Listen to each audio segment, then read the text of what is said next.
Queen Elizabeth II was one of the greatest leaders the world has ever known, declared Liz Truss as she led MPs paying tribute to her remarkable life of service and public duty. The Commons benches were packed as MPs stood with their heads bowed to take part in a minute of silence in a touching and stirring tribute at midday.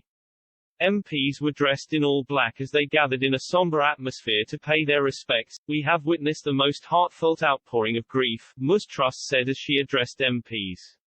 In the hours since last night's shocking news, we have witnessed the most heartfelt outpouring of grief at the loss of Her late Majesty the Queen. Crowds have gathered, flags have been lowered to half-mast, tributes have been sent from every continent around the world.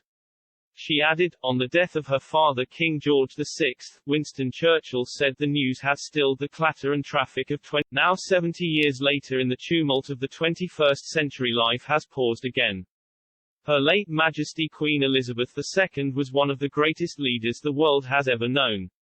Reflecting on the changing world that the Queen oversaw in her 7 decades on the throne, the Prime Minister described the Order monarch as the rock on which modern Britain was built. She praised her for having in that time reinvented. MPs could be seen nodding in agreement at the Prime Minister's remarks. Ms. Truss said, she came to the throne at just 25 in a country that was emerging from the shadow of war. She bequeaths a modern dynamic nation that has grown and flourished under her reign. The United Kingdom is the great country it is today because of her. The Commonwealth is the family of nations it is because of her. She was devoted to the Union of England, Scotland, Wales and Northern Ireland. She served 15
We'll be right back.